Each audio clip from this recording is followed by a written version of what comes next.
But now to Canada, where police in the province of Saskatchewan is saying one of the two men suspected of killing 10 people in a series of stabbings has been found dead. They have also revealed the two suspects were brothers and say the second is still at large and should be considered armed and dangerous. Although he has not been caught, police have already laid charges of murder and attempted murder. 18 people are known to have been wounded in the attacks. Azadeh Mashiri has the latest.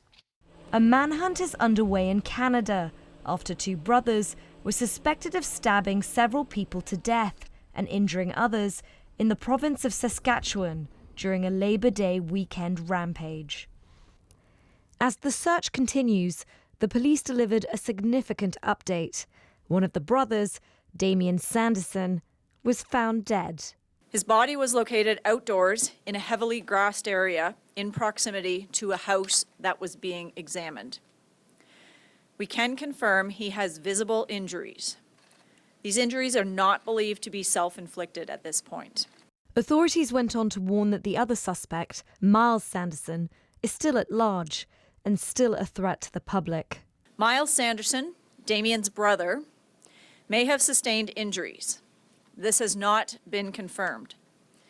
But we do want the public to know this because there is a possibility he may seek medical attention.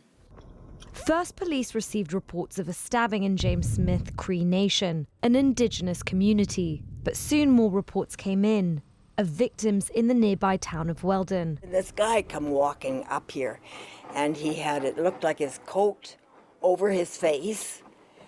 And he said, I need somebody to take me to the hospital. My mouth has been hurt. He said, I've been stabbed. The suspects have now been charged with first-degree murder for one of the worst mass killings in Canada's history. My thoughts and the thoughts of all Canadians are with those who've lost loved ones and with those who are injured. This kind of violence, or any kind of violence, has no place in our country.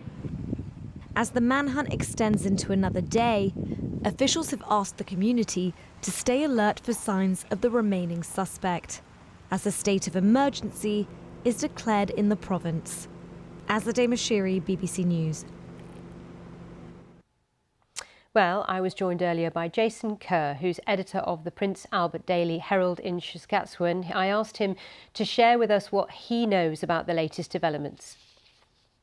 Well, it was very surprising for a lot of people. We were all under the impression that both suspects were in the city of Regina. To find out that one of them had died of non-self-inflicted wounds in James Smith Cree Nation it was very shocking for a lot of people. And it also has a lot of people asking questions about if there's another suspect. Regina police were adamant that there were two people seen in the car they were tracking or looking for in Regina at 11:45 on Sunday. So now they're starting to think or ask around who else is with Myles Sanderson right now. Yeah, so it's a very worrying time for all those in the area, I would imagine. And as far as Myles Sanderson is concerned, there's a huge search for him, anyone who might be with him, but it's thought he could be injured as well. Yeah, that's what police were saying. They wanted the public to know that he may seek medical attention at a hospital, at a walk-in clinic somewhere. They wanted the public to be aware of that. But they also wanted the public to know that even though he may possibly be injured, he's still considered dangerous. This is a person who does have a lengthy criminal record. The RCMP Assistant Commissioner talked about that in a press conference today. So they're still considering him to be a threat, and they're still advising those of us in places like Prince Albert, where some of the victims were taken for treatment. They're still advising us to be cautious. It was a shocking attack on Sunday. What are people saying about what might have been the motive for these two? You know, the one thing a lot of people who are connected to the community of James Smith and Weldon are talking about is drugs. We have received no reports from the police.